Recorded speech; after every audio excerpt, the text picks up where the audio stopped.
We should be live now. Nice one. Awesome, buddy. Thank you very much. Good morning, everyone. Welcome back. Good afternoon, good evening if you're watching this back later on during the week. Good morning, Hatham. Thanks for jumping this morning, buddy. How are we doing? How's things at Savvy Towers? Good. All systems go? Busy. Yeah, I was just saying, I might have to dip out at some point. As there's always something happening.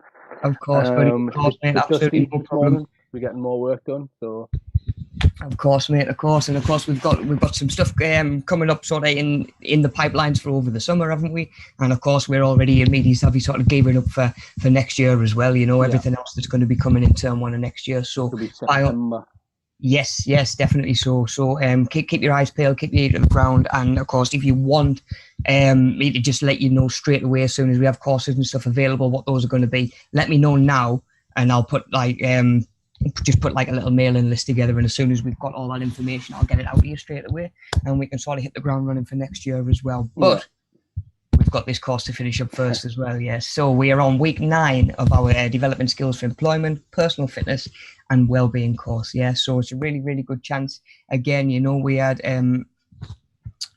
restrictions lifting yesterday. There's a lot more stuff that's available to us now, again depending where you are at individually, you know. If you're happy waiting for your second vaccination, or if you'd rather just give it a week or two, you know, and sort of ease back into things at your own pace. But we've got so much more option available now, you know, when it comes to fitness, activities that we couldn't do this time last year that we can now, you know. So it's definitely a good time to be thinking about our own fitness. And I've even got us a nice little easy stretching video just for at the end of the session today, just for if it is the first time that you're exercising in a while. You know, I know we've been sort of building up towards opening up for a while, but now it's kind of here. You know, this is a really good chance to just sort of just get the ball moving, I guess, you know, just get yourself up, have a little bit of a stretch, have a little bit of a move around, see what feels good, what's feeling a little bit tight, and you can sort of go from there when it comes to your own fitness as well. So we've got plenty to talk about this morning.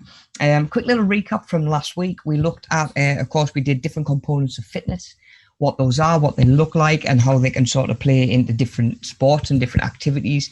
And we looked at different types of fitness testing as well to make sure that we're actually developing and testing the right component of fitness. You know, again, like if I wanted to be working on my muscular strength, I should be doing 1 rep max training and testing and that sort of stuff. Going out and doing the bleep test doesn't exactly tell me how sort of strong I am, you know. So just making sure that we're matching up the right sort of testing with the components that we're trying to work, and that we're actually trying to sort of monitor as we're going as well. So we looked at using different bits of kit that we can use as well to assess fitness, and started to get some ideas together for your own fitness assessment. And that's something that we're going to do sort of by the end of today's session, or beyond today's session. You're going to put together your own fitness assessment. So stuff that if you were working with a client, you're going to be thinking about, you know, I'm going to take their height, their age, their weight, all of that sort of thing, you know. But we can discuss that a little bit later on in the session as we get towards the end. And just another recap from last week. Of course, we talked about staying professional and helping someone be comfortable while you're actually carrying out their fitness test, you know, because it can be a little bit of a uncomfortable situation for the individual, you know, your client, the gym member, whoever it is, the customer. And especially if you're quite new to doing it yourself, you've got to make sure that you're comfortable. I mean, you've always got to make sure that you're comfortable, but it's even more important early on, you know, while you're still getting into the swing of things, getting your habits down, letting things sort of second nature. You know, I remember the first fitness test that I ever did, you know, and you're just like, you're so conscious about what you're doing, the way that you're presenting yourself, how the other person's feeling, you know. So thinking about it beforehand and getting a little bit of a plan of attack goes a really long way in helping not just the client or the individual, but yourself feel relaxed and comfortable as well. So again, if that's something that you're still feeling that you'd like to touch up a little bit more on, by all means go back and revisit last week's session. If you've joined the course later on and you're missing any sessions, let me know, and I'll say about getting you either the playlist sent out or just individual links, and we can sort of go from there. So what we're going to do today, we're looking at planning and executing an activity pretty much, and that is going to be in the sense of a fitness assessment, like I say. So we're going to be understanding the health and safety requirements to undertake a chosen craft or activity, and in this sense that's going to be doing your fitness assessment. So we're thinking about all the health and safety side of things and all the stuff that we've got to consider to not only keep yourself safe but again, the client or the individual, you know, maybe you're using different bits of kit. Are they going to get nipped from the blood pressure monitor, that sort of thing? Are they going to lose their balance and fall off the scales? It's all stuff that we've got to think about, and making sure that we're not asking the individual to do something that's sort of beyond their abilities or capabilities, you know. So just making sure that everything's safe, everything's controlled. And then, like I say, we're talking about planning a fitness assessment for your clients. So if you were getting a new client to come into the gym, you've never met this person before, and you're trying to get a good idea of where they are fitness-wise, what sort of testing would you do to get an idea where they are, what their strengths are, what their weaknesses are, and where you're going to go from there? Yeah, so you're going to be, like I say, designing your own, but of course we can look at some examples from previous learners and stuff as well. So that to be thinking about. So as we're moving through the session, just have a little bit of a think about, you know, would this be good information to be sort of getting on a fitness assessment and learning more about my client? The answer is usually yes. You know, the more you can actually sort of plan and prepare for that person as well. And then, like I say, conducting risk assessments on any activities included, and reducing the risks as far as possible. And that's usually to do with any kit that you might be using in your fitness testing as well. Out of curiosity, Hatham, have you ever done a fitness assessment? Because I know you've done like PTs and stuff like that. Was there anything that sort of opened your eyes a little bit? Is there any testing that you did that you sort of thought, oh, I thought I was more flexible than that, or I thought I had a little bit more cardio endurance than that, you know? Maybe it's the other way. Maybe you've surprised yourself with how strong you are. Come a long way for starters, in terms of, you know, back in the day when you would do PE at school, it was like, right, we're doing a cross-country run today. Pretty much, yeah. Having never ever done a distance run ever. Yeah, like 1,500 meters goal. Ever. And it was like, right, we're going to do this. We're going to walk it. So we'll walk round. You're going to run this. So this is your warm up. Have a stretch. Off you go. Your chest might burn. Oh, well, that's champion. Cheers. I guess yeah. Thanks for the heads up. Yeah, cheers. So yeah, I'd say it's come a long way. And then when I've joined gyms in the past, they basically said, look, we can do this as in depth as you like. Really, if you just want to lose weight or put muscle on, like, I'm not going to run you through the full fitness test. Like, of course, yeah. But if you want to know where you're at, I can tell you pretty much exactly where you're at and what your body fat is and what your resting heart rate is and what your working heart rate is, and I can tell you all that, and then we can look again in 6 weeks and see if you've got any better. Well, that's it, because that's a really good point, buddy, because of course it's not just at the sort of first gym session that you're going to do this. You can actually come back and keep doing these fitness assessments, like Hatham says, you know, and in 6 months, a year later, you know, you can actually see how much progress you've made from where you started to where you are now.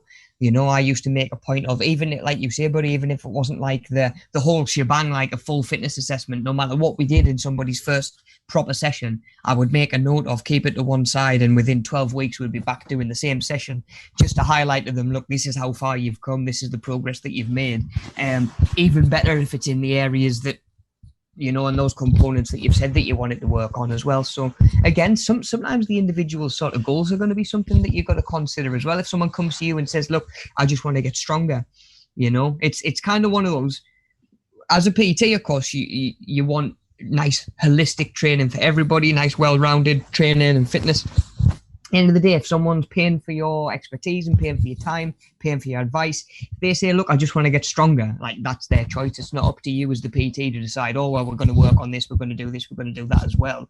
You know, you've got to get the client how they want to be, not how you would like them to be, you know.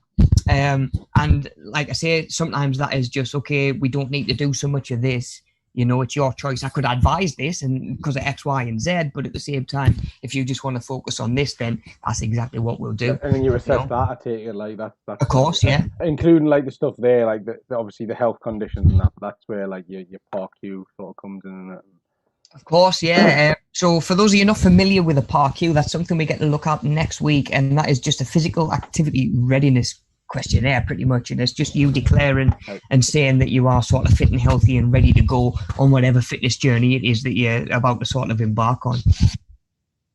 Yeah, no worries, buddy. So yeah, depending on the direction that you want it to go, is really going to sort of affect the type of testing that you're probably going to end up doing. Whereas a PARQ, which, like I say, we'll look at next week, will also help you capture some different information where you'll actually be looking at specific health problems, underlying conditions, stuff like that, you know, injuries in the past, operations that they've had that you maybe need to be aware of. All of that sort of thing comes through a PARQ. When it comes to your fitness assessment, of course, you might see the effect of some of these conditions. You know, it might be blatantly obvious that somebody's got asthma, but of course you're not really testing for that. You're just testing how capable somebody's lungs and cardiovascular system is, you know, and then you might look at the PARQ, you might see the asthma, and you can put it together and say, okay, that kind of makes sense. That is something that we'll want to work on, but we need to be aware that we can't push too hard too soon, you know. So of course, so when it comes to fitness assessments, when carrying out a fitness assessment on a client or gym member, you can get to know them much better to find out, like I say, if they have barriers to fitness. Like I say, it might be that they can't really run or jump or whatever it is. They might have certain concerns. They might be worried about doing different exercises. They might be conscious of, even just a little bit self-conscious, you know, as a lot of people in the gym are. Not many people join the gym because they're happy with the way they look, you know, like, let's be honest. So it's can sometimes be a little bit overwhelming. Of course, it can be daunting, and if, as the PT or as the instructor, you're aware of that, you can just help to relax that person a little bit more. And then, of course, again, when it comes to general health conditions, testing is going to sort of show up on your fitness assessment. You might leave them a section to say, is there anything else that you'd like us to know? Any sort of health conditions, any sort of injuries, that sort of thing. But a lot of that will be captured on the PARQ, which, depending on the way that the gym is set up that you would be working in, you might actually have the PARQ before you actually get to doing a fitness assessment. You know, a gym member will fill in their PARQ when they join up for the gym membership. And then after that is probably when they're going to be doing their fitness assessment, because if they haven't signed their PARQ and joined the gym, you know, you shouldn't really be exercising them. You know, so you should be waiting till the PARQ signed. So by the time you do your fitness assessment, the PARQ is there. Okay, asthma, they've had a knee replacement 6 months ago, X, Y, and Z. This is stuff that I need to be aware of and factor in. Then you can look at your fitness assessment and say, all right, I could maybe take that out, and that out, and I'll leave everything else in, you know. But it does help to have just almost like a template, you know, just like a fitness assessment that you would use for everybody.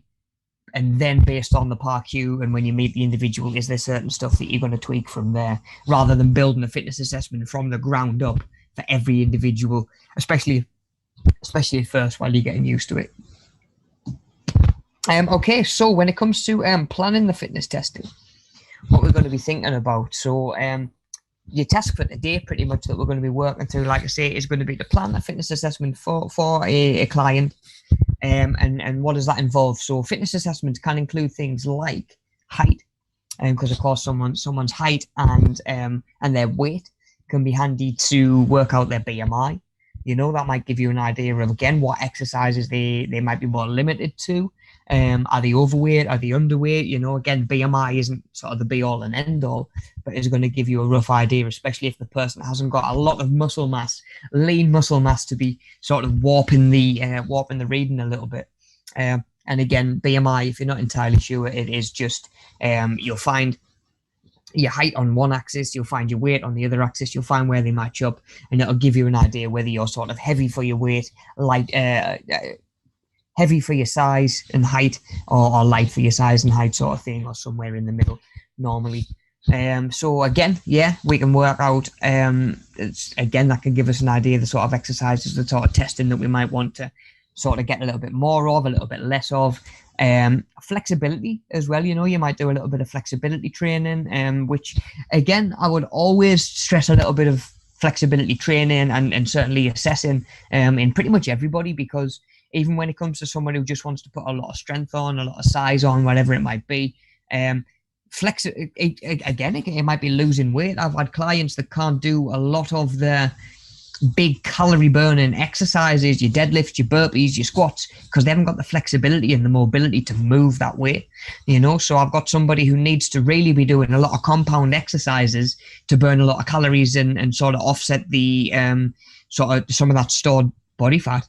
when at the same time they in order to move better and get to that point, the first couple of weeks might sort of be spent getting them to move right, stretching, all of that sort of thing, foam rolling. We can either do we could start with like some nice exercises like an overhead press. It's going to burn a lot of calories. It's going to get your shoulders working. But to do some of that other sort of stuff, we've got to make sure that we've got the flexibility to do it. And that is why, again, I'll always make sure that there's a little bit of flexibility training going on. I'll always assess somebody's flexibility first. You don't want to bank on them being able to do a big squat. You get to their first exercise on their first day and you get them down and you just realize that they can't squat. They either get down so low and their heels try and pull up, their knees try and pull in, their upper body tilts forward, their back arches over, whatever it is. A lot of it comes down to flexibility and mobility, and which is, again, another reason why we do need to be getting a little bit of stretching in as well. So then beyond that, we can look at blood pressure. Again, something that I'd mentioned earlier on, blood pressure that's giving you an idea how hard or how much pressure is in your blood vessels as your heart squeezes to pump blood around the body, and then as the heart sort of expands to just start the motion again. And that is why when we do our blood pressure, we get those two numbers. We get the pressure at contraction, pressure at expansion as well. So again, we can get an idea where somebody's blood pressure is. Do they need to be working on, cardiovascular exercises a little bit more? And again, that might inform diet as well. Somewhere down the line, does somebody need a little bit less salt, saturated fats? Do we need to address that sort of thing down the line as well? Body fat levels is a bit of a strange one because some people just genuinely don't care. And if they don't care, it's not up to you to care, really, Some people would just rather be fit, and they're not worried whether they're 14% body fat, 20% body fat, 22% body fat. We've talked before. I think I might have mentioned last week. If we've got like a power lifter or something like that, strongman, they kind of can't afford to strip all that body fat off. They need more mass to lift more mass, really, I guess, at the end of the day. So you're never going to see a power lifter sort of worrying about what body fat percentage they are and stuff like that. So body fat isn't sort of the be all and end all. It gives you an idea of what your body composition is, I guess, how much of your makeup is fat, how much of it might be water.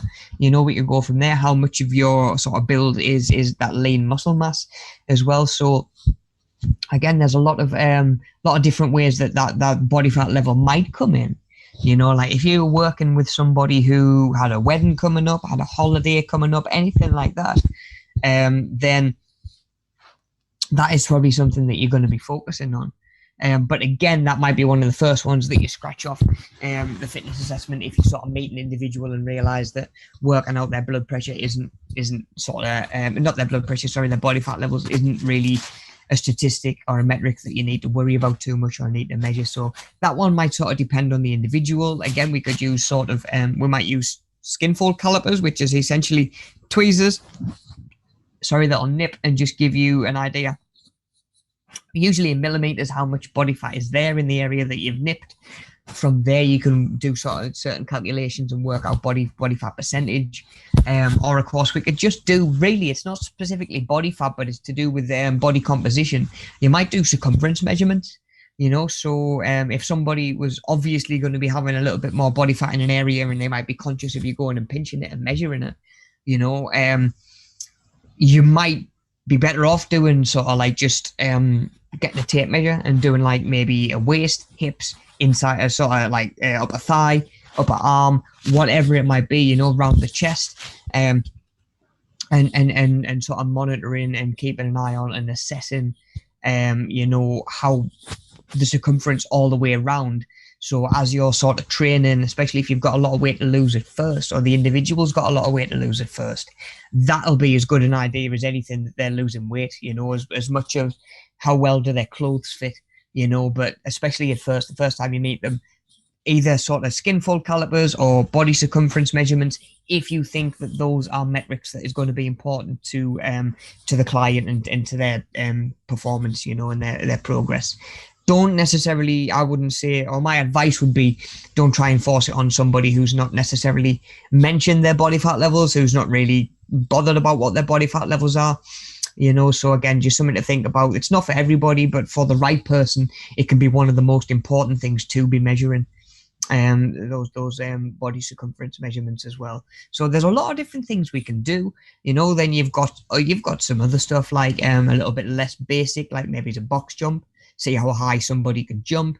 You might have a little sort of I used to do a fitness test where I used to get somebody to run up and down the stairs as many times as they can in 3 minutes, pretty much, and I would count how many times they could do that.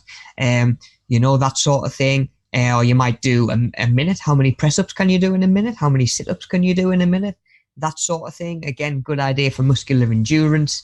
We've got stuff like 1 rep max testing, like I was on about earlier, which is pretty much put as much weight on the bar for a particular exercise or lift. Put as much weight on the bar as you can manage, and then try and get 1 rep. If you manage to sort of complete that rep, happy days. And then, of course, if not, you just maybe bring the weight down a little bit and go from there and try and get it. And it's something that you might do sort of week on week as well. So you're doing it when you're fresh. But again, that might be something that you want to look at, especially if you've got a client whose goals are more strength specific.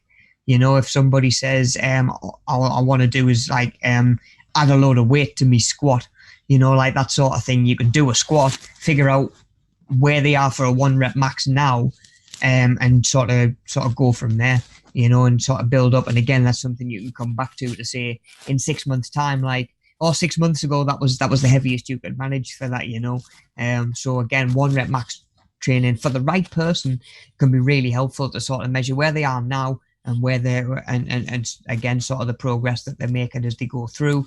Obviously flexibility I've mentioned, doing like the sort of sit and reach test that you might put in there as well.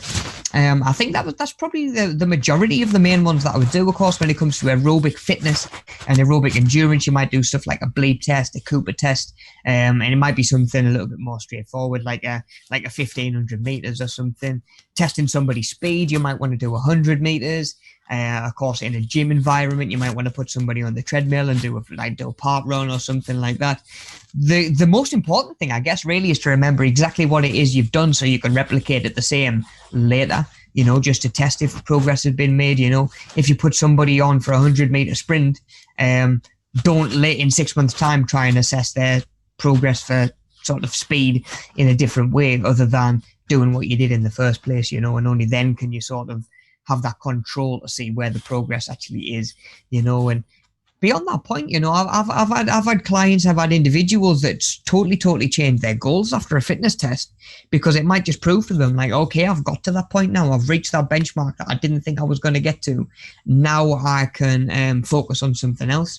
That might be your job as a PT to sort of suggest that, like, okay, you've hit your strength goals, you've got your sort of endurance goals and your aerobic goals. You're going out on the bike ride with the kids, you can get up and down the stairs, no problem. You're not out of breath carrying the shopping from the car. Where do we go from there? Right now, you'd maybe like to build a little bit of muscle. Now you'd like to improve your aerobic endurance a little bit more so you could do a little bit more, so these ongoing fitness assessments are a really good chance to sort of reflect on goals as well and see if you just need to sort of redirect, sort of point the nose of the ship in a different direction and sort of go from there.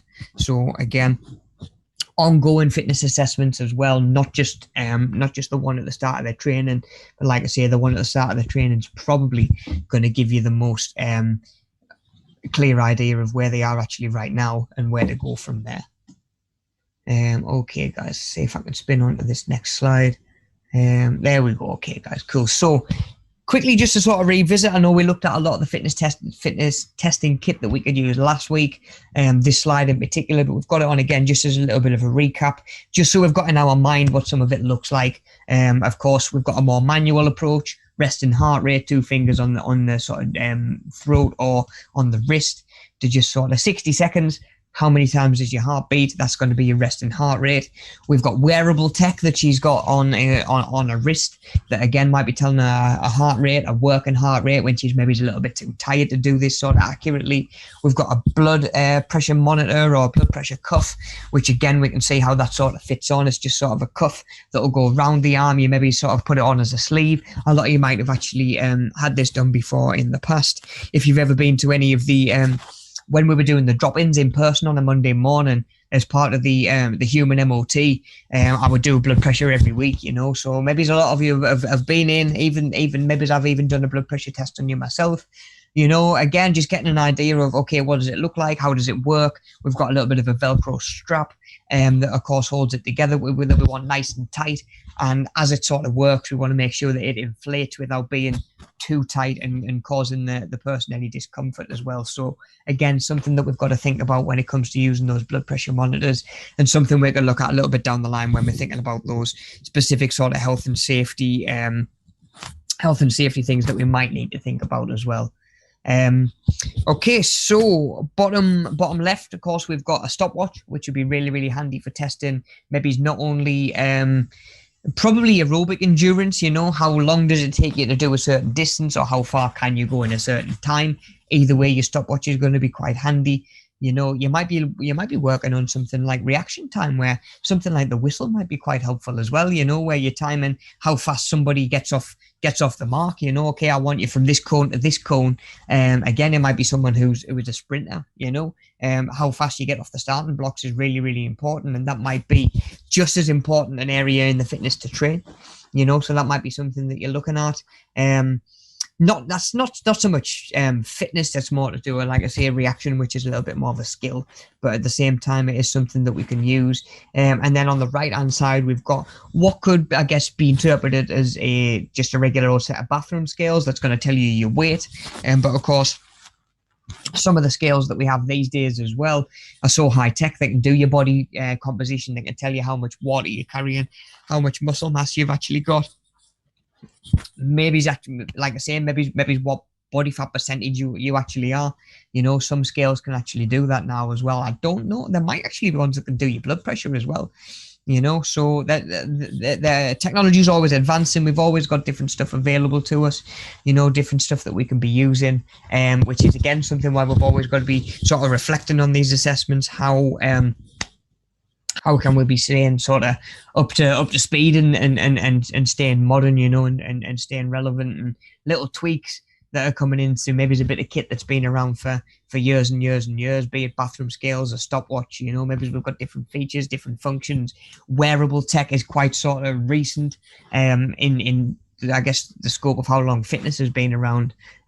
Wearable tech is quite recent as well, and of course becoming more available. Cheaper options are available, even just to tell you your basic stuff. You know, we can now test stuff that is probably just as important in somebody's fitness that 50 years ago we had no idea how to test, really. You know, something like someone's sleep quality, you know, how well is somebody sleeping? And that might be something that we want to think about. And again, we've got wearable tech that'll help us do that.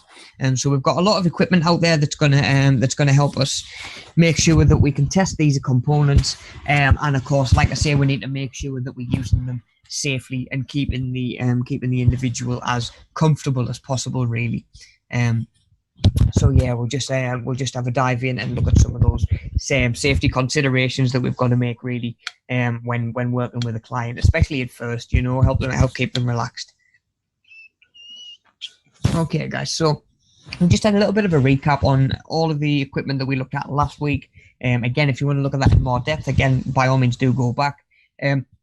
But we can see that there's a lot of kit and a lot of technology we can use in a fitness assessment. So really, I guess if you were trying to do everything, you could have a client there all day, really, I guess, especially if you wanted to do everything properly, you know, doing any form of maximum output test, you know, 1 rep max, speed, that sort of thing. Any sort of test like that after another test that's been quite taxing is going to compromise the result that you get as well a little bit. Like if I say to somebody, right, okay, bleep test, let's test your aerobic endurance.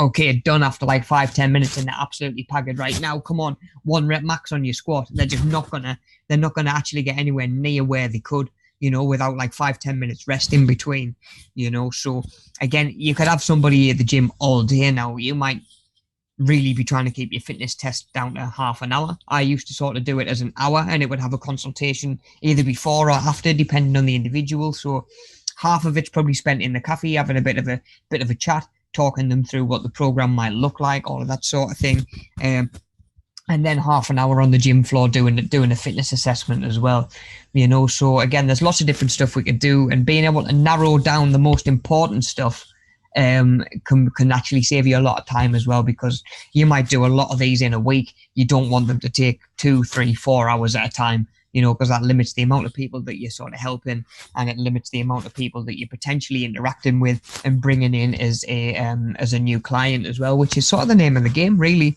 Of course, to be helping the members and stuff like that, and helping them on their journeys.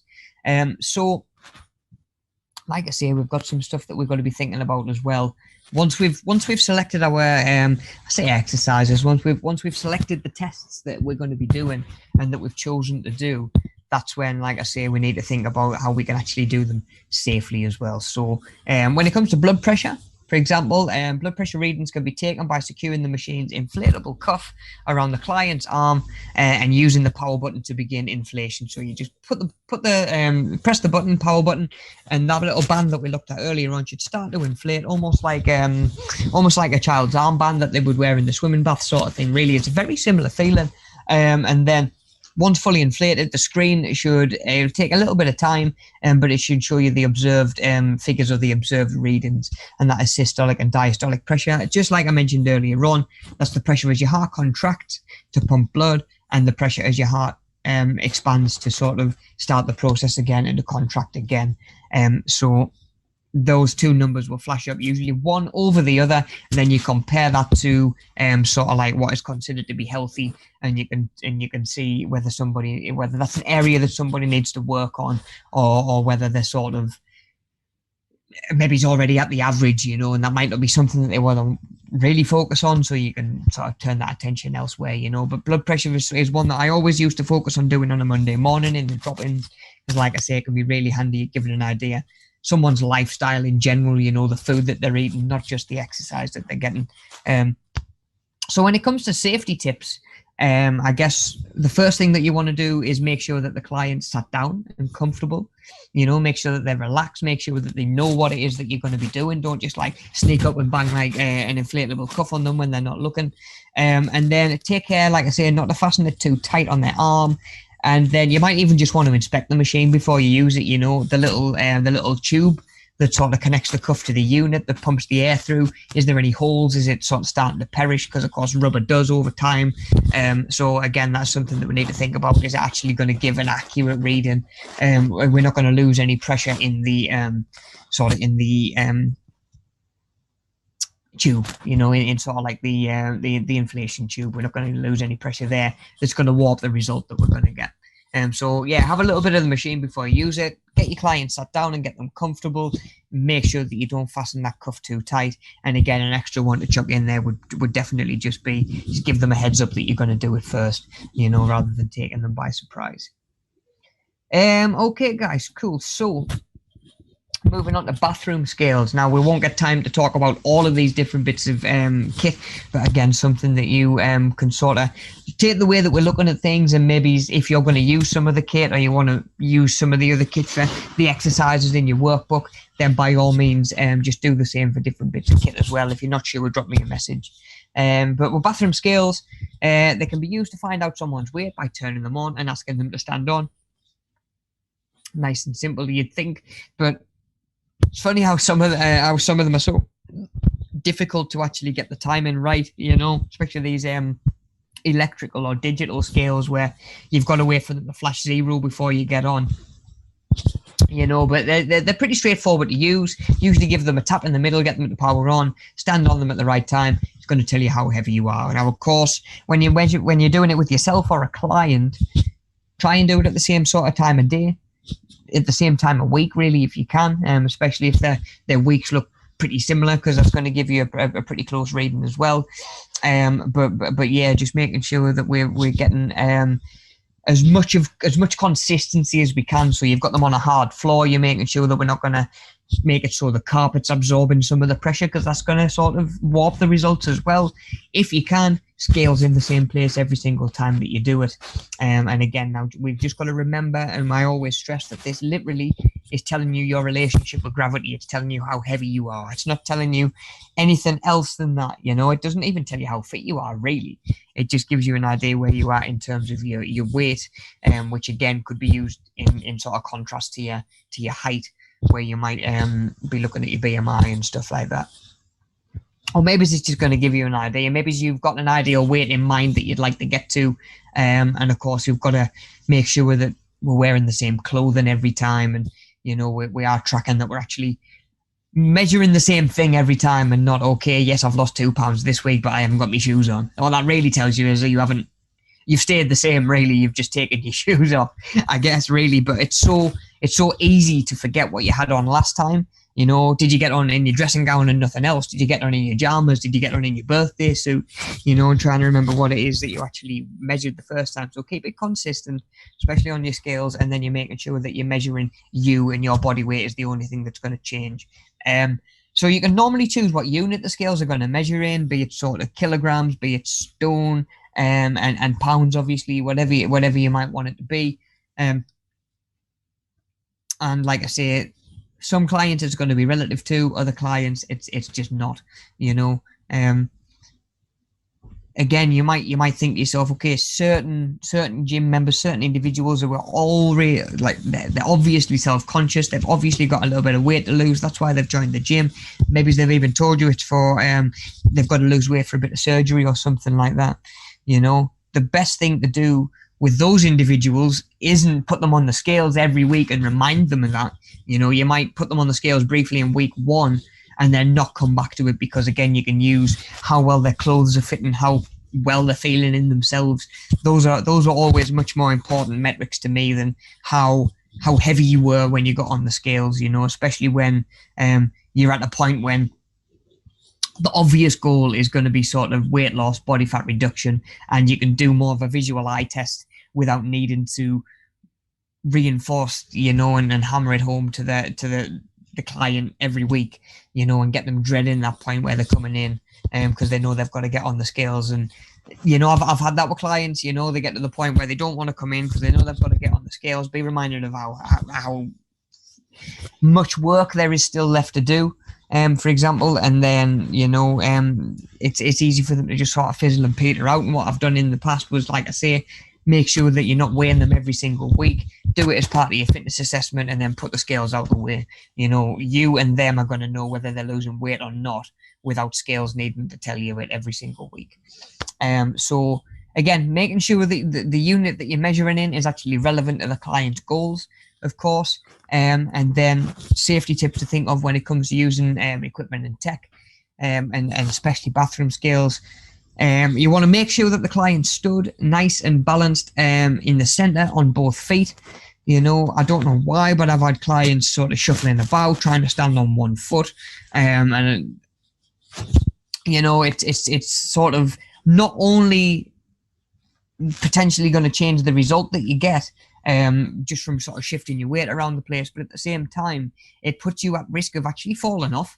You know, now again, if you're in a fitness environment when you're doing this test, you're falling off onto potentially anything, really. You know, I see a lot of scales near the cardio section in the gym. So if you don't want to fall and like you fall in line of like the cross trainer or the glide exercise moving parts, or you sort of fall and like you're that far off hitting somebody else's treadmill on the way down, you know, again, sort of people who maybe don't have good balance to start with, they might actually need a rail or something to hold on to, or sort of just to let go of it at the right time, but they know that it's close enough to grab them or to grab onto if they felt like they needed to.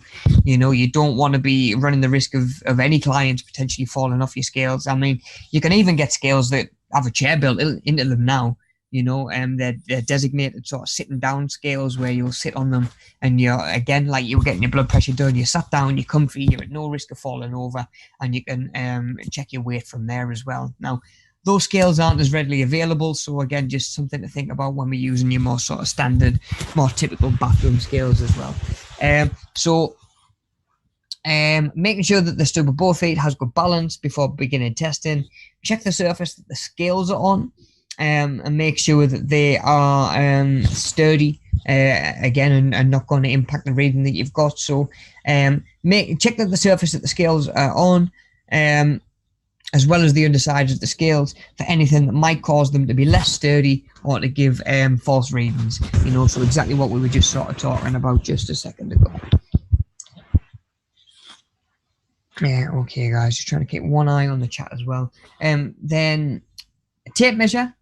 Moving on to tape measure for, again, circumference measurements. Tape measure can be used to measure the width around certain body parts. So again, you might do hips, legs, arms, waist. I've done chest before. Those would probably be the big five, to be honest: hips, legs, arms, waist, and chest. You know, especially hips and waist, because then you can gauge a hip to waist sort of ratio. You know. Okay, so repeating this later on is going to tell you whether that area is getting larger or smaller, you know. So again, make sure that you're getting the same area every time. If a client always comes in wearing the same leggings or the same top or whatever it is, try and use a marker on there. You know, can you measure the arm just under the sleeve? Can you measure the thigh just at the top of a pattern or something like that? If you're measuring an arm or sort of like a bare body part, can you do? Is there a tattoo? Can you use something like a belly button? Is a good sort of marker, because if you could sort of go from the belly button and go around, you know that you're going to get the same place every time. You know that you're measuring the same area to see whether it's getting bigger, whether it's getting smaller. Now, you'll get to a point where, of course, if you're building lean muscle, you're not going to lose many inches, but especially at first, while you're not at that point, the only change that's going to show up is a reduction in body fat. So, of course, that'll tell you whether you're moving in the right direction or not. So that can be a helpful sort of ongoing thing as well, you know, especially when it comes to muscle size. You know, at the end of the day, if you're worried about size and hypertrophy that we would call it, which is just muscle size really, I wouldn't be too bothered about somebody getting the calipers and saying, oh, okay, you're like 8% body fat or whatever it is. You'd be much better off maybe getting the tape measure and saying, right, okay, yeah, around your arms, your biceps and triceps was 20 centimeters or whatever it is 6 months ago. Now we're wherever we are now, you know, we've come this far. So again, depending on the goals, you might actually be better off using a tape measure rather than the skin fold calipers as well. And then, yeah, just like I say, coming back, doing the same measurement again, and as close to the same place as possible. Again, can you use a tattoo, something like that, as a little bit of a marker, and make sure we get the same area. So making sure that the client's stationary and ready to be measured. Like if you get down to do like the leg, and they don't know that you're going to be there, and they go to take a step and they get their feet tangled, again, they might actually trip over. They might go over, especially if it's an older client or somebody who hasn't got such good balance already. You know, there's added risk of a fall, which is going to potentially cause injury, especially when, again, you think about all the different hazards and risks there are to fall onto or into in a gym environment as well. Again, give them an overview of what you're about to do, so you know where you're about to touch them. Like if you say, I'm about to do your hips and waist sort of circumference, and then you start to like measure the inside thigh, and you're measuring the arm, and you're measuring around the chest, and it's you put your arms up for it. They're like, oh well, you didn't tell us this was coming. You know, I wasn't ready for this. I wish you'd let us know. So again, just give people a heads up, and then they have the chance to say either I'm not comfortable with that before potentially it gets to the point where it's even more awkward, or you know, they actually just have a chance to get it into their head, and they're sort of like okay with it, you know, and at least they know what's coming. You know, so like I say, just give them a heads up, probably with anything that you're about to do, not just necessarily in this case, but certainly before you start touching somebody and getting in their personal space, let them know where and especially why as well, you know, like letting the client know why you're doing something and why it's important to measure this. Again, you're going to start to build that trust a lot more, and you're actually going to get a little bit more sort of compliance, might be the wrong word, but they're actually going to sort of buy into whatever it is that you're telling them to do, because they know that there's good reason for it. You know, again, you might have someone that's thinking, oh, I just want to lift heavy. Why has he got me stretching? Or why is he doing this sit and reach test? You can tell them why they need to be more flexible, so they can do the squats and the deadlifts and the burpees, and they can burn more calories. You know, or they can actually start to build strength through those big lifts, but do them properly. Then they're like, oh, okay, I actually understand why now. I'm happy to do this, you know, rather than them just sitting there thinking like, this is daft, this has nothing to do with why I'm here, you know, because we've got to remember, as an instructor, the gym member or the client that you're talking with probably doesn't know a lot of the information you do. Doesn't, like, even a lot of the people I've come across in gyms don't even know a lot of the information that you guys are going to know by the end of this course. Some of the nutrition stuff, components of fitness, you know, all of that. So being able to actually specify your training goes a really, really long way. But again, you can actually get the individual to buy in a lot more, especially if you can sort of take the time to explain to them, this is why we're going to do this. This is why, this is how it could benefit you in the future. This is how it's going to fit into the rest of your training. And like I say, you actually start to build that trust, and then you don't get the old, well, I'm not doing that, I'm going to look stupid doing that, or oh, I don't think I can do that, you know, which again, you'll it's something that you will encounter over sort of like your time as a PT or a fitness instructor, and in time you sort of pick up ways around it, really, you know.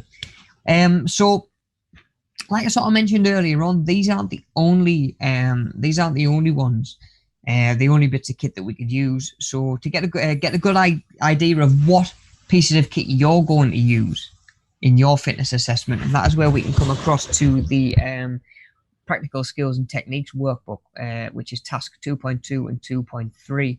If I just load it up on my end here, 2 seconds, and we'll get a look at that and see what that actually looks like. So we've got the workbook was practical skills and techniques. Let's have a look. Practical skills and techniques. Right, there we go. Just close these down. Okay, guys, right, I'll share this one.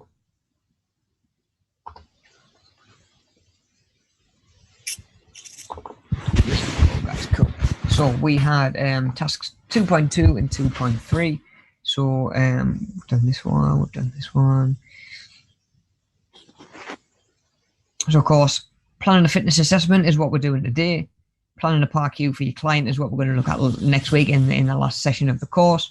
So 2.2 and 2.3. So what you guys want to be doing, equipment that we're going to be using, how it'll be used, and potential problems encountered. Yeah. So describe the different fitness testing equipment that you might need access to, and the purpose of each equipment. So we can say a blood pressure monitor.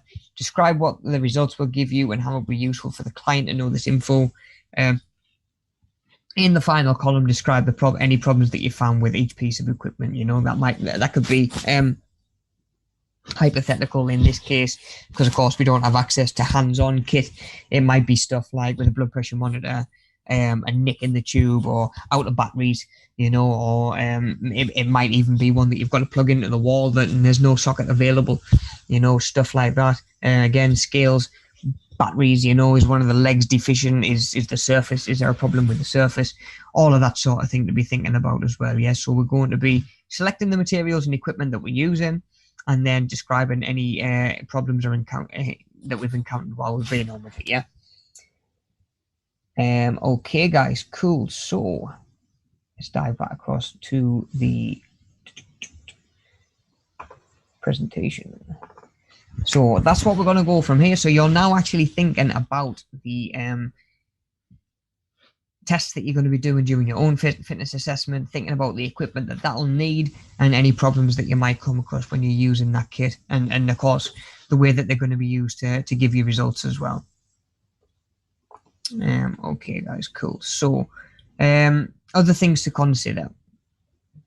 To help your client feel as comfortable as possible, it's important that they understand what's about to happen and that they're okay with it. And like I say, just giving them a heads up, give them a little bit of notice. Always let your client know what you're about to test, and if it's something they're happy for you to check. I say example, weight, especially weight.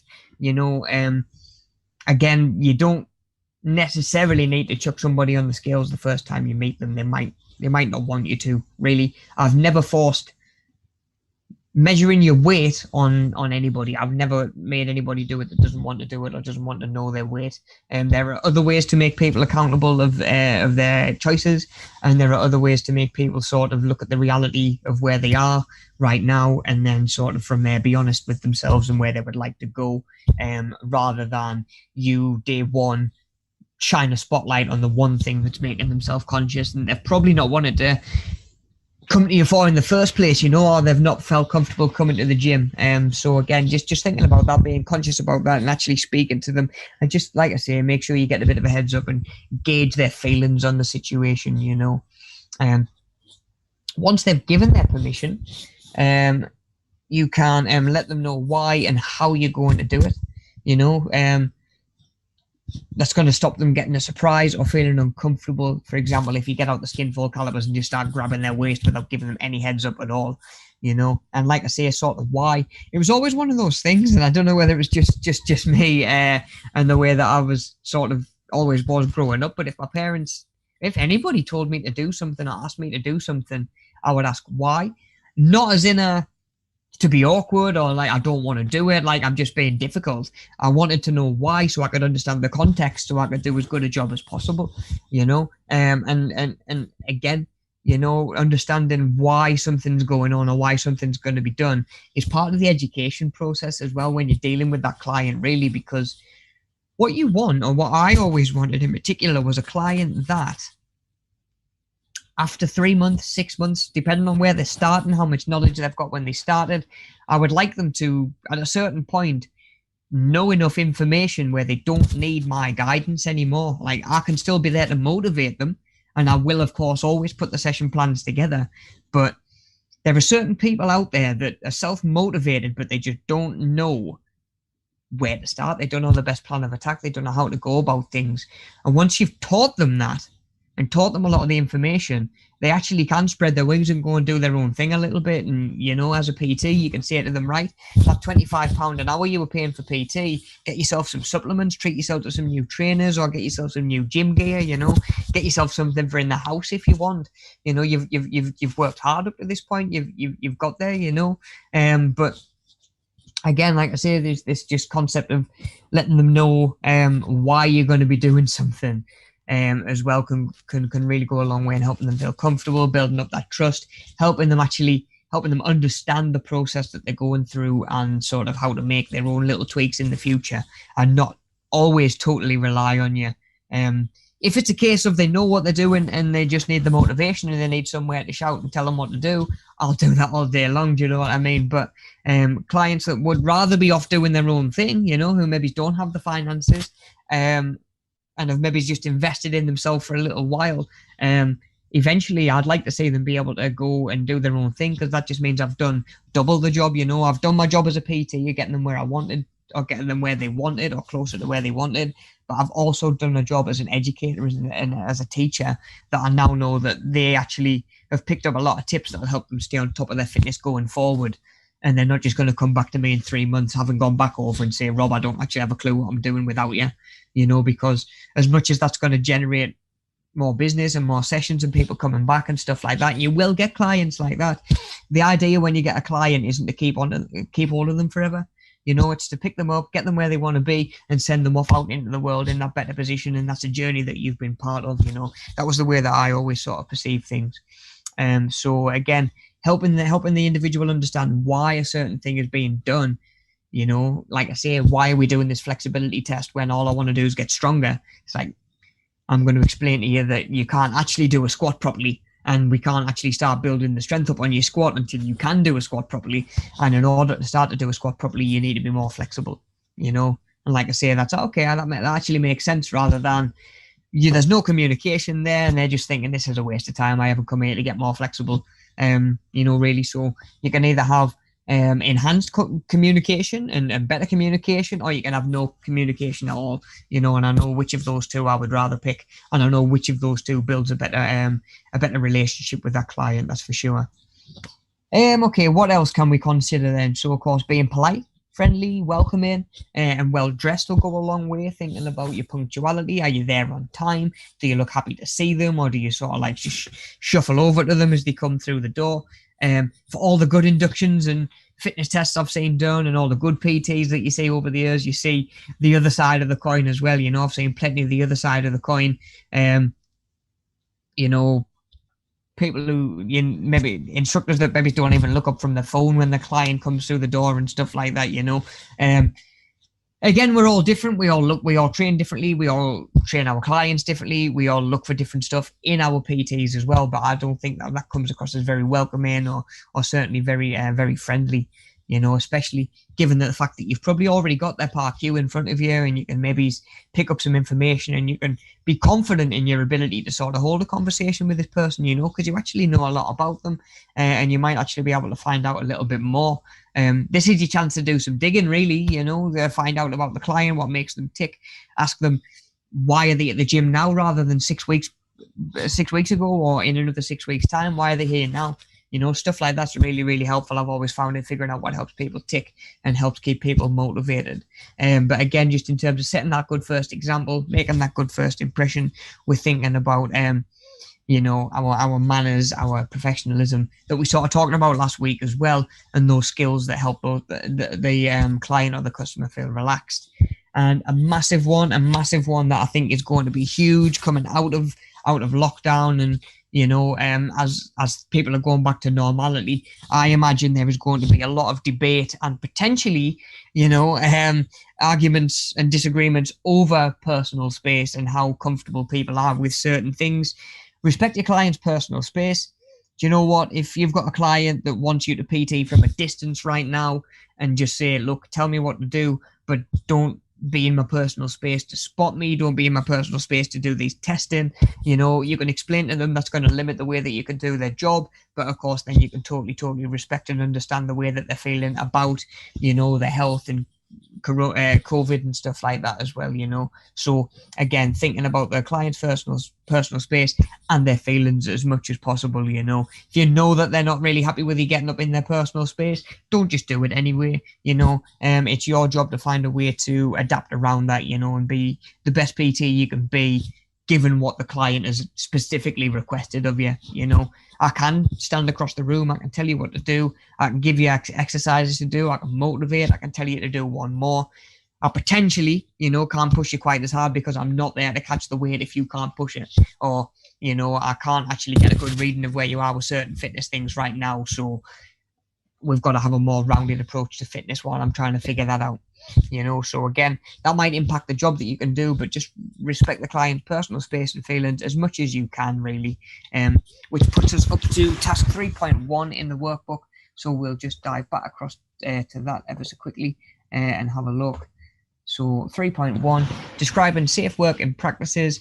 Describe when working with clients and conducting a fitness assessment at this point, but a lot of the stuff applies for Part Qs as well. Describing how to perform two tasks. So how would you take a client's blood pressure and how would you do another task in a fitness assessment? Say how you'll perform that task with minimum risk to people, equipment, or materials used. So just minimizing the risk involved as well. And then I don't think we need to do 3.1 just yet. I'm just going to check the PowerPoint. Yes, we do on the next slide as well, but we'll come back across to that in just a second. Back to the PowerPoint, of course. So,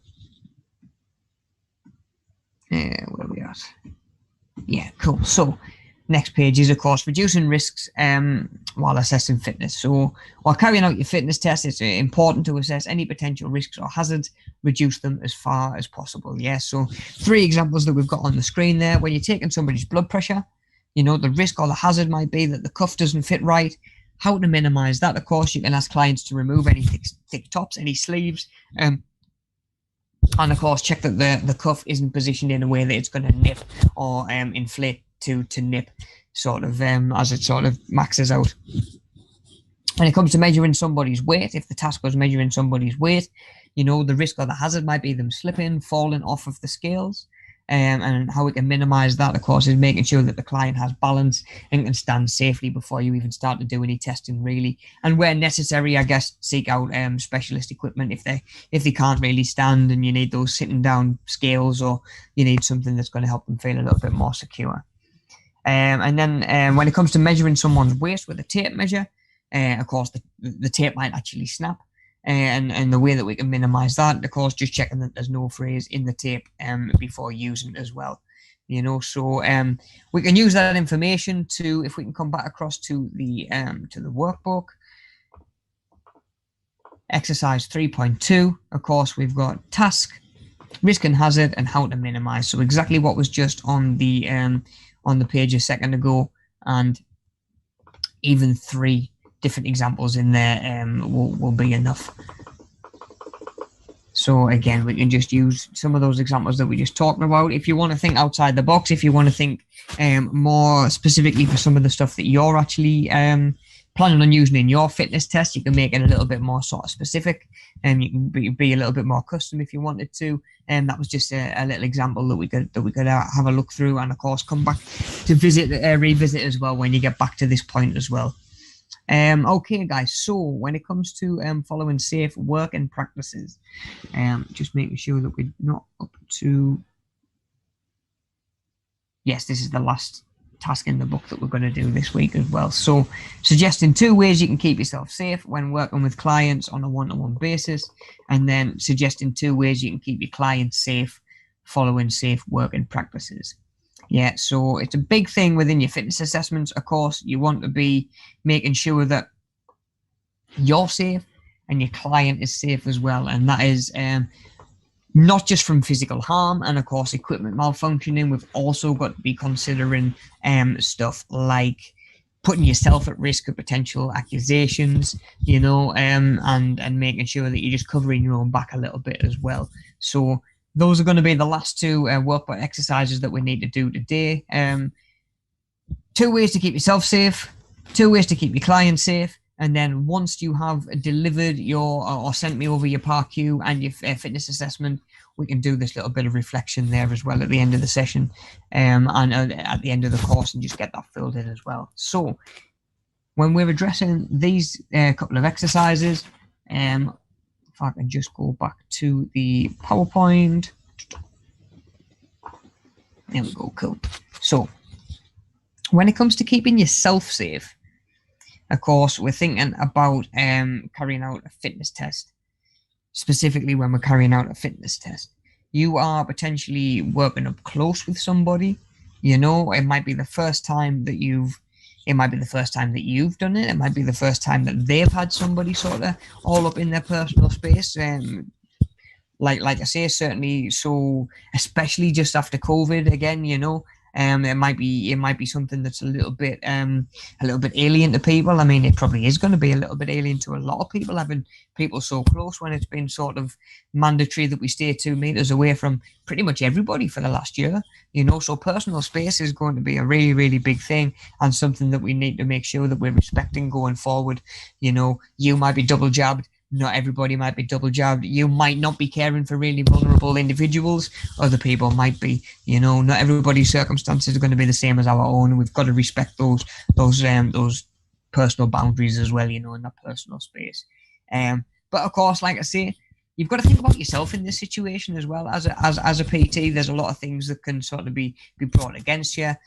Sort of potential false accusations and stuff like that as well. So it's stuff that we've got to be thinking about. So when carrying out a fitness test, it's just as important for you to keep yourself safe as it is for you to look after your client.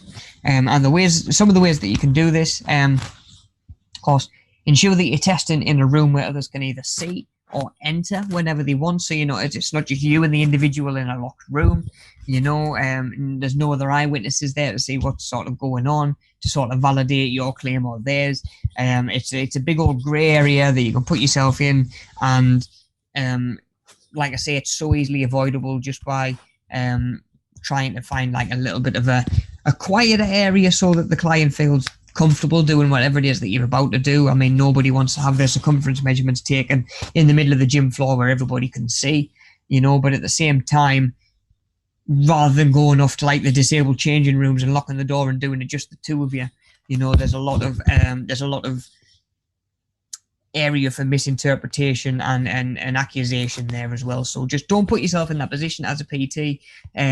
Just make sure that, like I say, you're covering your own back and looking after yourself, as well as trying to make that that client feel comfortable as well. Finding that middle ground of, okay, I know that you're not exactly comfortable going on the gym floor and doing this.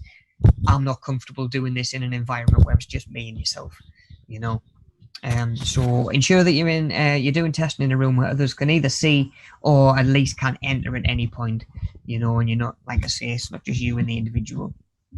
Check all of the planned steps of your testing with the client first. Get permission and explain why you're about to do each step. Of course, like I just said, it's part of the process that builds trust. They're understanding why you're doing certain things, especially if it's something that is making them a little bit more uncomfortable, you know, where they might be thinking to themselves, oh, I wish he didn't have to check me. Oh, give myself the hiccups. I wish he didn't have to check my weight. If you explain to them why that's important, you can go from there, and you know, they might think that although they didn't realize it was important to check it, they can then get a little different perspective on the situation, and like I say, be engaged throughout the whole testing process because they know it's part of the program, rather than just, like I say, sitting there thinking like, this isn't anything to do with my goals anywhere that I want to be. I don't understand why this is getting done, you know. And like I say, it saves anything coming out of the blue as well, you know. They don't just come along and like you put a box in front of them and say, well, go on then, jump onto that. You know, if you give them a heads up what they're going to be doing, they can start to sort of mentally psych themselves up for it as well, and get an idea and feel even more comfortable over the next hour. You know, chances are if it's the first hour that you're spending with a PT ever, you know, it doesn't matter how long you've been in the gym, it's something that you're probably going to be a little bit nervous about, you're going to be a little bit apprehensive about, and again, it's really, really important to get the client engaged in their own fitness journey as well. You know, it was always part of this understanding of like I say, I would always try and educate my clients as well. I want them to be learning as they're going, you know, so eventually they like I say, they're just engaged in the process as I am, and they're not just like, oh, I'll turn up and do whatever Rob tells me to do, and then that'll be the end of it, you know, because then that doesn't translate into the rest of their lives. That doesn't translate into their nutrition and the food that they're having. That's just sort of learning to turn up and do as you're told, really, which some clients could benefit from a little bit, but it's definitely not the be all and end all. That is for sure. Right, guys. And then, of course, just playing clear professional boundaries in the way that you dress and the way that you talk. Now, again, we're thinking about personal hygiene, body odor, again, post-COVID, as we should always be doing anyway, but of course, washing our hands before we go in and we're doing circumference measurements and skin fold calipers on somebody else, you know, not leaning into their personal space any more than you need to. Again, thinking about other ways that they might be sort of self-conscious as well, and like I say, just making sure that they've got a heads up what's going to be coming, and just making sure that they're comfortable in that as well. Thinking about the way that you dress, of course, we're thinking if you might have a uniform, you might not have a uniform. It sometimes depends on the gym, but you know, like we've got to be thinking about looking professional as well, you know. And in a lot of gyms I worked in, I never had a uniform, but I obviously had smart shorts, trainers. I'd have specific tops that I would wear, usually either for training in, or I'd take a couple of t-shirts so I could swap over and do different sort of training as well. So, like I say, different boundaries that we've got to think about as well. We're thinking about someone's personal space, but of course you're thinking about yourself and your own appearance and the vibe that you're giving off as well. You know, if somebody turns up for their first PT session and you're in like Speedos and flip-flops, it doesn't really promote the right idea or send the right message out, you know. So thinking about the way that you're dressed, thinking about the way that you're talking as well, you know, and the way that you're speaking to them as an individual, you know, manners, of course staying away from like especially unnecessary bad language and vulgar language and stuff like that. Some clients, you know, you'll get an idea with certain things that you can get away with, certain things that you can't. You know, I've gone from training lads my own age, I've trained women in their 70s, you know, and they expect a very, very different dialect and level of conversation, let's say, you know. So again, we've got to be specific to who it is that we're training, and maybe it's just sort of always be reflecting on the terms that you're using, you know, and certainly the language that you're using around these people, and again, making them feel comfortable. So, like I said, that there allows us to come over to task 3.3 in the workbook that we just looked at a second ago, which is 2 ways that you can keep yourself safe, again, when it comes to working in these environments, and making sure that we are just, like I say, protecting ourselves against any sort of claims, any allegations, anything like that, making sure that, of course, it's your reputation as well. It's not all about getting yourself into legal trouble and potentially like getting kicked out your gym. It's your reputation at the end of the day as well. You know, you don't, like, my approach was my mindset was always, for every client that you give a good experience to, or for every person that will go and spread a good word and sing your praises, there's 9 or 10 people out there that will go and just as happily say, oh, well, he did this wrong, he was doing this, I didn't like this that he did. You know, people seem much more happy to spread negative energy. And you know what, like, especially in the gym, people talk, you know, people talk in the changing rooms. And like I say, especially when it comes down to, like, again, personal hygiene, the language that you're using, how respectful you are of people's boundaries and requests, like, that'll go a long way to your reputation in that environment. And will people start to trust you, or will you be the PT that people know to stay away from? Like, nobody wants to be that person, you know. So again, you're protecting your name and your image, and potentially your own brand and business as well if you're self-employed as well. So you've got to think about keeping yourself safe, looking after yourself, you know. A lot of PTs I've worked with over the years are using it as a source of income to provide for themselves and their families and their kids and pay for the roof over their house. You can't afford to have that negative of a reputation, really, you know. So again, we're just thinking about protecting ourselves and not just our like I say, from in a legal point of view, but we're thinking about of course, we're thinking about your reputation and looking after yourself and your business and your passion as well, you know. So we're thinking about keeping yourself safe. I must have missed that one as I went through. And then, of course, we've got keeping your clients safe as well, which is absolutely massive. When it comes to keeping your clients safe, of course, it's as important as looking after yourself.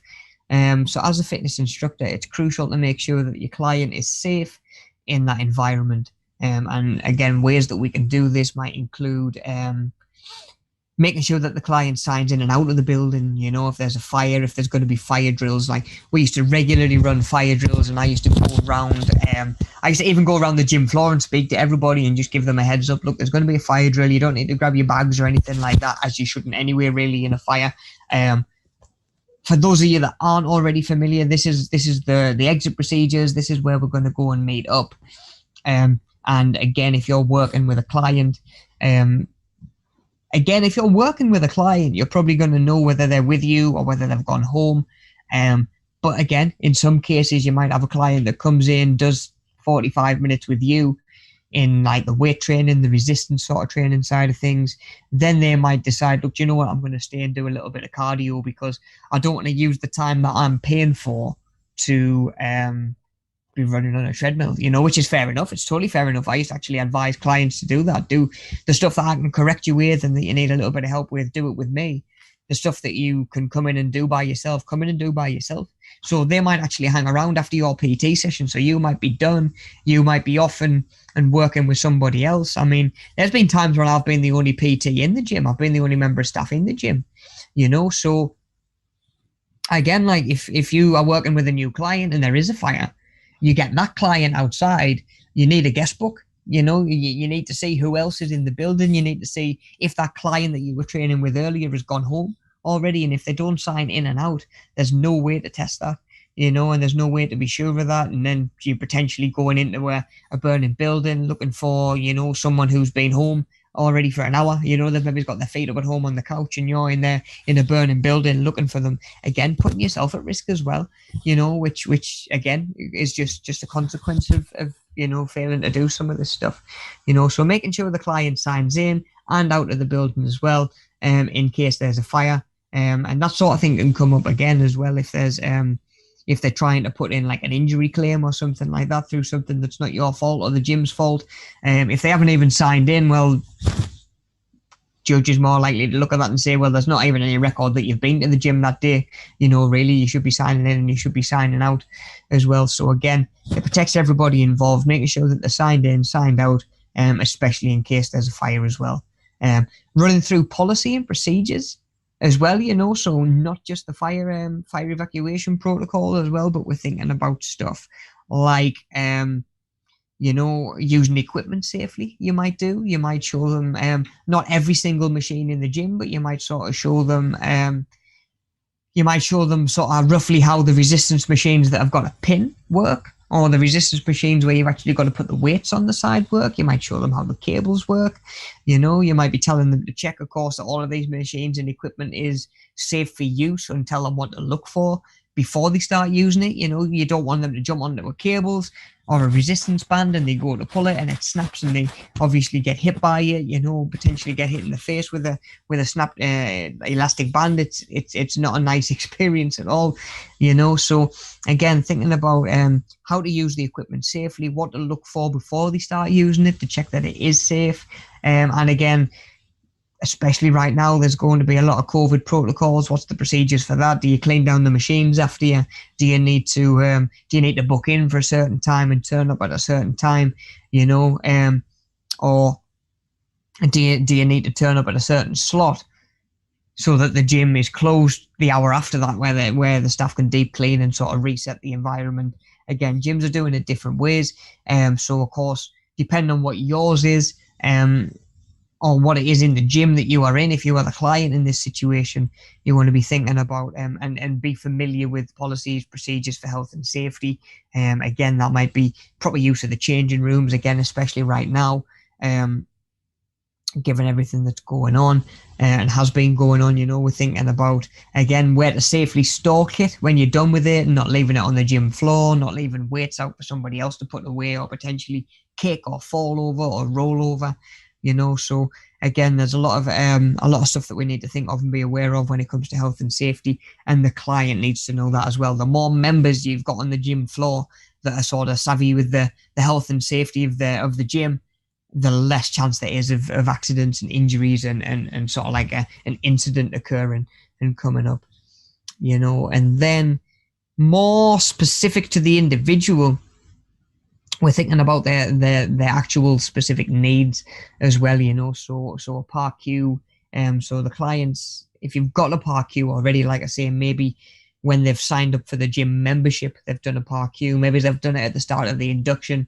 You should have a park queue on file to go to and say, okay, this client needs these specific things, you know. That might be specific attention, specific equipment, you know, limitations that you might need to say, look, don't do this, don't be doing that. Needs to be known by the staff as well, because that person might know those bits of information. Of course, the individual knows that. For example, they've got asthma, but they don't know that means be careful how much running you're doing, how much sprinting you're doing. Make sure you give yourself a little bit more rest during like resistance training and stuff like that. So that sort of stuff needs to be known by the staff, especially if you are like a PT or a fitness instructor. You need, like I sort of mentioned earlier on, if they've got bad knees, bad ankles, bad hips that they've had replaced or surgery on, you know, are they trying to lose a load of weight for, like I say, a heart bypass, something like that? Can this person be running, jumping, doing this? Any other needs that they might have as well, you know, which is sometimes goes more beyond medical issues as well, and comes more about sometimes learning difficulties as well, you know, and neurodiversities. Like I had a client once who had Asperger's, who couldn't comprehend the idea of a compound exercise. Now, compound exercise is where you move more than one joint at once. So whereas a bicep curl is an isolation exercise because I'm just working this one joint and this one muscle, a compound exercise might be like a press up, where you're bending at the elbows and you're moving at the shoulders and your pecs are stretching out and your core's tight. He just couldn't comprehend all of those. He couldn't comprehend all of those, that movement all at the same time. So he couldn't do a press up. So I had to find different ways to get that same sort of training and that same effect. Now for him, getting on a chest press machine and just having to push out in front was so much easier for him, because all he had to do was really move the handles and his upper body couldn't move because it had that support. So again, you know, you might have someone who's got a really, really weak core or lower back who needs to be on machines that have got sort of a chest support or a back support as well. I actually had a client or a girl come into the gym one year who was, she was training. She was starting to train and she was just beginning this fitness journey. And she, I might have mentioned her before, especially on this course, but she had chronic fatigue chronic fatigue, which was limiting how much she could actually do in one session. So whereas she came to me and said, I want to get fitter, I want to be stronger, I could have very easily put her together an hour program for 4 days a week. If I hadn't have known about that chronic fatigue, that would have run her into the ground and knackered her probably within 1 or 2 sessions, and she'd have gone back over and needed like 3 or 4 days rest after a session, which is it's unfortunately like a side effect of this chronic fatigue, where you take so much more to recover, and once you push yourself past a certain point, your body just has such a hard time recovering, especially in what like a lot of us would consider to be like an average recovery time as well, so because of that, because I was aware of that, I actually changed the full program. That one bit of information allowed me to change everything. Even the membership that she signed up on, I was able to, again, when we're thinking about looking after your client, and it's not just about keeping them physically safe. If you can save them money as well, that goes a long way for adding trust as well. If you can find out information about them and you can say to them, look, do you know what? You don't need to pay a full price membership, because chances are you're only going to come down on an afternoon, Monday to Friday. Get yourself on an off-peak membership, save yourself some money, treat yourself to a little bit of PT, with that extra money, or some new gym kit or a supplement or whatever it might be. Go and get yourself some good food in, get yourself some good shopping in, that's like that sort of thing. That goes a long way for protecting your client as well. So again, that one little bit of information, like I say, went a long way for helping me sort of revamp her training, what it looked like. I eventually ended up just giving her 15-minute sessions to do at a time, which is a slower process. But when somebody can only work for 15 minutes before they hit a wall and really start to struggle, and then take the thick end of a week to recover anyway, it's pointless pushing past that point. You're much better getting to just this little bit where it's a little bit challenging, it's a little bit tough. Get to that point, see how you feel, see what your recovery's like, see if you can push yourself maybe that little bit harder next time without doing too much. So that was like I say, that was more of a medical condition, but again, sometimes it can be learning conditions that need to be met, and just the way that somebody's mind works. Like I say, and then we're thinking about as well, of course, as a PT, it's your job to push people outside of their comfort zone a little bit, but it's not your job to make them uncomfortable the whole time as well, So thinking about your clients' needs, what they actually need, is getting them on the gym floor and getting them to run around in front of everybody when it's busy. Yes, that is a type of fitness that needs to be done to get them where they're going. But that exercise at that point, at that time, in front of those people, is probably just going to add more to that person's self-doubt and self-consciousness, to the point where it's probably not worth the benefit you're going to get from doing the exercise. Again, thinking about the person's mindset, their confidence. Can you take them to a quiet area of the gym and put them on a boxing bag or something like that, where they're not running, they're not maybe as conscious about certain bits moving around while they're running, and there might not even be as many people nearby. You always tend to find that certain times of day, the boxing area, if the gym's got a boxing area, anywhere where there might be pads, gloves, bags, tends to be a little bit quieter than the rest of the gym. So again, just thinking about the client's issues and needs in all aspects of the sense, not just medical, but, mental and physical as well, and emotional, I guess, thinking about all the needs. The staff knows it, and we can plan for that person a little bit better. And again, when it comes to actual physical needs, we can make sure that that person's going to be actually safe and not doing anything that they shouldn't be doing. Like I say, and something that we're going to look at again when it comes to PAR-Qs and thinking about inductions next week. An induction for me was a really good chance to build up a reputation with clients, but, find out a little bit about them, show them some of the rough sort of information about the gym, cardio stuff's there, weights are over there, machines are over there, whatever it might be, but also using that time to show them stuff that's more specific to them. I can see that you want to work on your legs a little bit more. These are the bits of equipment that you're going to use, or I can see that you want to get a little bit more muscular endurance. Try this, try that. These machines are going to work. And then eventually, as people get more able and then maybe like sort of skill pool sort of grows, then they can come back to you and say, right, Rob, will you show us some new stuff to do? Can you push me that little bit further? Because their needs at the start might literally just be they don't have a really good understanding of training. Like it's if you know full well that somebody has never really trained before, you can't just write down on a piece of paper, go away and do like incline chest flies, do a curtsy lunge, go away and do some good mornings and some lower back extensions, do some side planks. Like, they're going to look at that and be like, what is this? Like, where do I even start with this? Really. So you've got to think about those needs as well. What's their starting point? Like, can you just give them exercises and say, right, off you go? You're going to do legs with me on a Monday, and you're going to do chest by yourself on a Tuesday, back by yourself on a Wednesday, shoulders by your back on a Thursday. For a lot of people at first, that doesn't work because they don't know what those exercises are that you're writing down.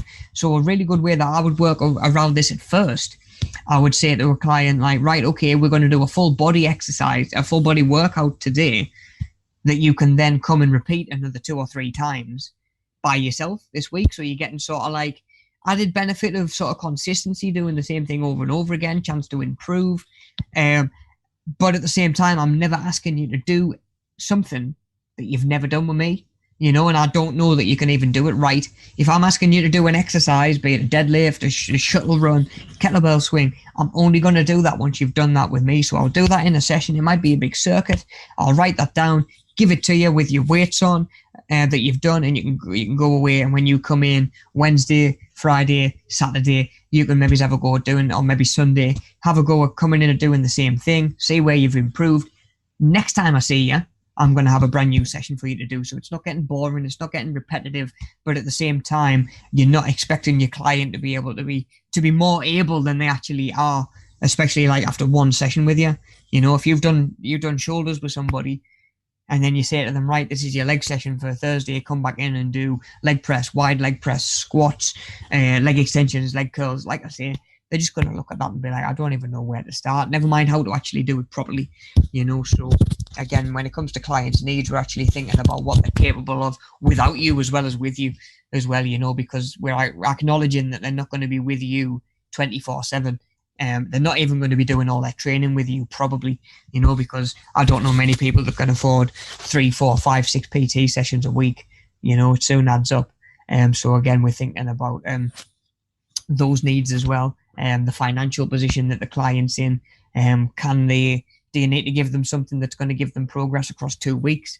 Maybe they might only see you for half an hour every fortnight. We've got to think about that and thinking about the training as well. But when it comes to keeping them safe, we're thinking more about, of course, their sort of physical needs, any risks that might be there to them, any potential that they can go and hurt themselves, be that doing an exercise that you've given them by themselves and doing it wrong, or be that, doing a bit of kit that they're not suitable for, or just not really knowing the health and safety procedures in the gym and getting themselves injured that way or hurt that way. So a lot to think about when it comes to keeping your clients safe as well. And of course, we did talk about keeping yourself safe as well, because there's both sides of that coin. It's a two-way relationship. You've got to be working, your client's got to be working towards it. And you know what, like, you've got to be looking after each other, I guess, but you as the professional in the situation, a lot more of that responsibility comes down on you to make sure that you both end the session and nobody's injured, nobody's hurt, and that they can use the gym safely as well and use that environment. So yeah, a lot to think about in terms of keeping yourself safe and your clients safe, and sort of summarizing what we've talked about today and last week's session as well, thinking about how are those clients comfortable and relaxed and at ease through all of this process as well, because that first impression that you're going to make with a client is not only going to increase your chances of bringing them on board as a client and you can then help them, but it's gonna have a massive effect on their perception of the gym and their fitness experience. Like, no pressure at all, but like one bad experience with one PT or one gym or one fitness environment can be enough to put people off trying again for years. I remember I picked up one PT client in her late 50s, picked up one PT client in her late 50s who had never PT'd since late 30s, never done a PT session since her late 30s because the client, the PT, sorry, who had just tried to run her into the ground, you know, like just give her an absolute beasting, just like get her in, pugger her out, send her home, make her ache for a few days and say, oh wow, didn't he work me hard? Like some people are looking for that. She wasn't, you know, and again, you know, there's only so much you can know about somebody when you start training them, but you know, if you keep continuously giving them stuff that they're not enjoying and not getting the benefit out of, sooner or later they're just going to knock it on the head, you know. But again, that was something to think about. You know, the individual that you're training and all of that side of things as well. You know, she didn't want to just come in and work till failure every time, and of course, if I had done that, increasing risk of injuries, you know. So again, thinking about the individual and what it is that they're actually after, what they're looking for, because that all comes within this idea of staying professional and within our boundaries as well. You know, you might have an opinion, you might have an ideal idea of where that client could be fitness wise, but you're there to get them where they want to be. You're not there to tell them where they need to be. Really, you can advise, you can guide, you can nudge, you can maybe recorrect as you go along, but you know, a client is soon going to pick up on if you're training them towards what they actually want to get better at. You know, otherwise they might perceive it as this person's just doing anything with us, let me leave the gym tired, and you know, sort of, it's not getting me where I want to be, and it's costing me 20, 25, 30 quid a time, you know, which again doesn't add a good experience. Like I say, my client, my ex-client was doing so much at one point with one PT that she stopped PTing for 20 years and actually said to me at one point, like, I didn't realize PT could be like this. I thought it was always just going to be the other way. And I'm like, well, again, you know, there'll be some clients that would be better suited with that sort of PT. You know, again, I've had people come to me in the past that have obviously been the wrong sort of client for me. Now, again, you get an idea yourself what that feels or looks like. But yeah, I've picked out clients that sort of don't necessarily match up with me, in my opinion, very well, and I'll forward them on to another PT. That the aim of that is to just get them with somebody that's going to get the most out of them. And again, I say that as part of the job as well.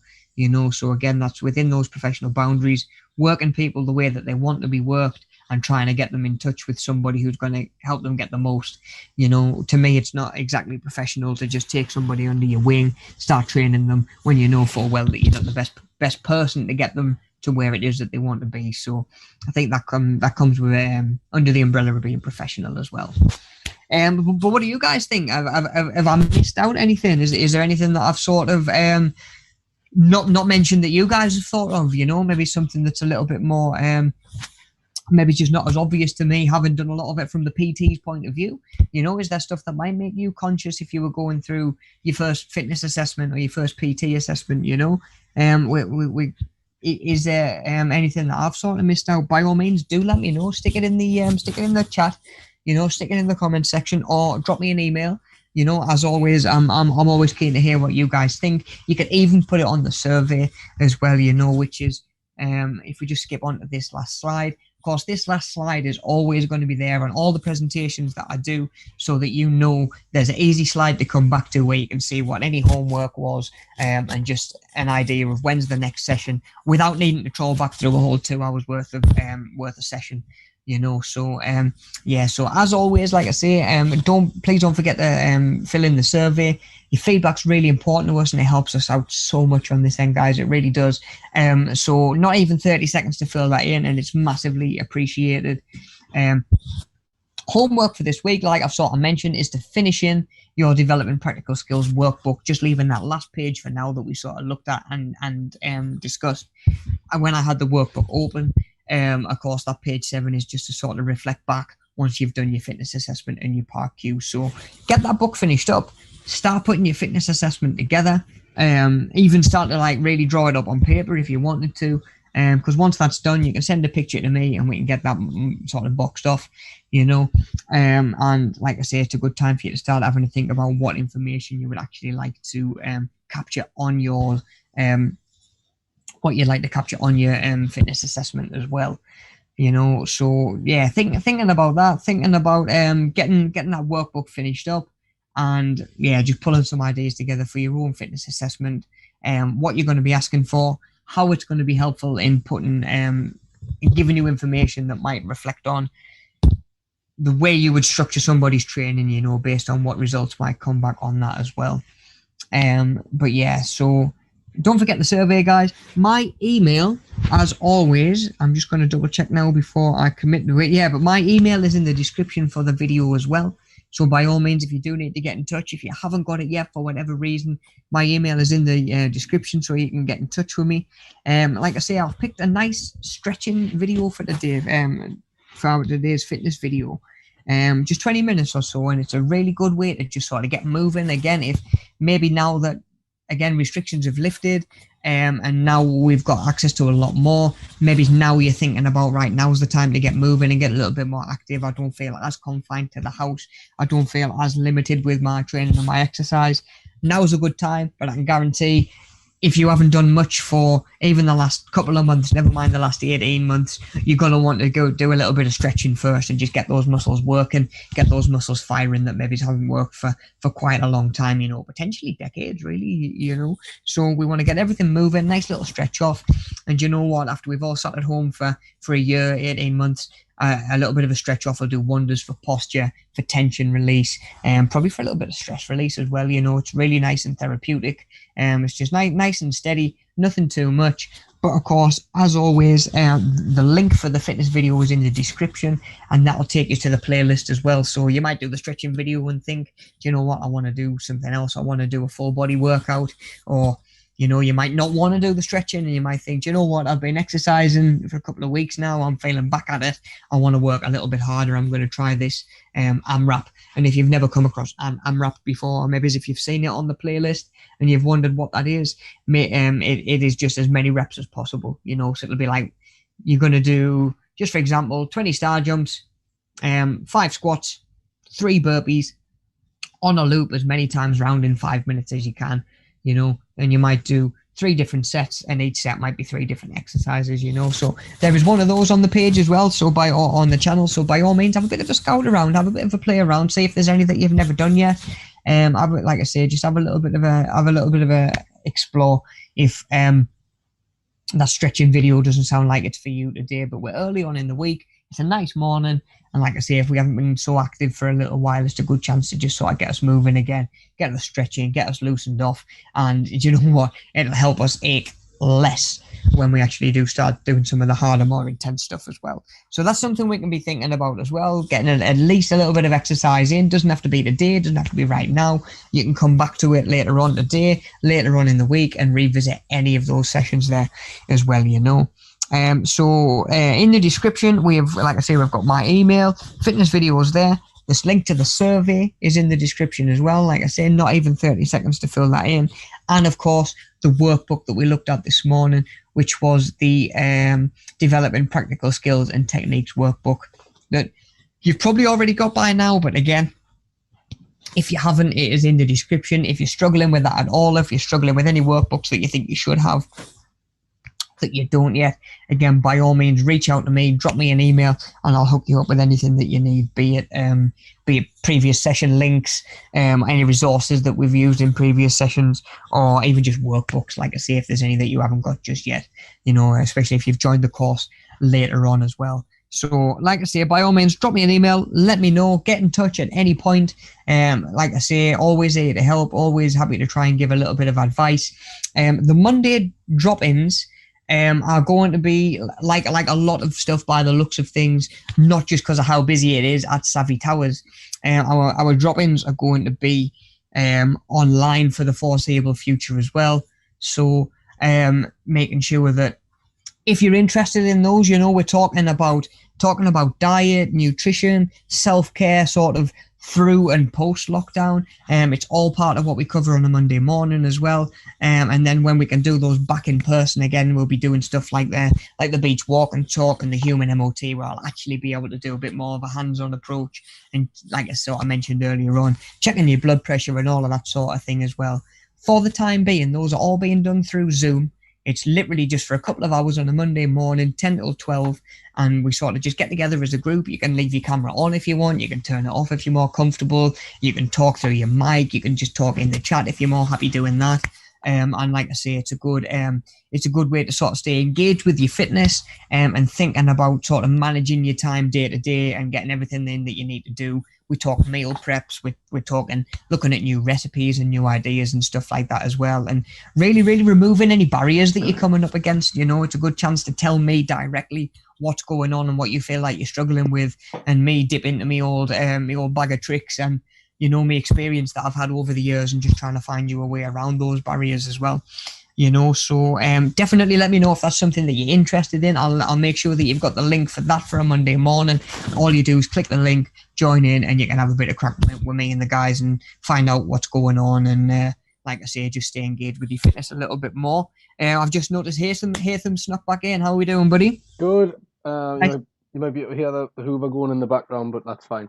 Oh, do you know what, mate? I haven't heard a thing at all. Cool. No, I've been MIA, just fixing all the issues going on. That's what you do, mate, yeah? I've put all... You mentioned it before. I heard you mention it when I was sitting down earlier. There's a playlist of all the sessions for this course. Oh, okay. Are they all done, yeah? Oh, nice. In a playlist, mate. I will make sure you get the link to that so you can send it out to people. Okay, guys, cool. And then it'll just be a case of course, we've got one session to do next week, and we can just bang that on that playlist once it's done, and they're all in one place, yeah. So as soon as I get that link with the playlist, I'll fire it straight out to everybody who's enrolled on the course, just so you can go back and, even if you've sort of had the links already, you can just go back and revise everything nice and easy, and it'll always be there for you to go back and sort of check back on as well. So thank you, buddy. I appreciate that, mate. We get it out to everybody, get caught up, and then, of course, we can get everything sort of wrapped up next week as well. Yeah, I've put the link to all the fitness video and the survey and the workbook are all in the chat. They're in the description anyway.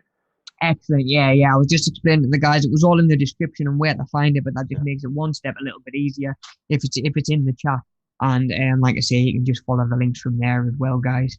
And other than that, that'll wrap us up nicely for today. Like I say, by all means, do go out and try with one of the fitness videos. Get yourself moving a little bit more. I mean, I wouldn't necessarily advise training in the scorching heat, but some of them are stuff that you could manage outside. You know, you could get outside if the sun is shining, or you want a bit of fresh air. Get yourself in the garden if you've got one, or out in the yard. You know, get yourself around to the park and just take your phone with you if you've got obviously something that's got access to like YouTube on your phone. Like I say, we've got so much more opportunity now, you know. But like I say, let me know how you get on if you do go and try any of those fitness videos. There's plenty there to check from, and like Haytham says, it's all in the description and all in the live chat as well. Any of that information, guys. If there's anything missing, by all means, do let me know. Drop me an email. And other than that, we'll call it there for today, buddy. Unless you've got anything to add, Haytham. Nope, all good for mine. Spot on, mate. Spot on. Ideal. Right, guys. So as always, have a good week. Stay safe. Keep looking after yourselves. You know, restrictions have lifted, but COVID isn't gone. You know, so that's something that we've got to be mindful of as well. So like I say, yeah, just look after yourselves. Look after those around you. Have a good week, guys, and we will be back next Tuesday, same time, to get this course done and dusted and wrapped up. Thank you for jumping on with us this morning, Haytham. Cheers, buddy. Have a good week yourself, mate. Yeah, you too, man. Take it easy, everyone. Yeah. Catch you, everybody, next week. Bye-bye.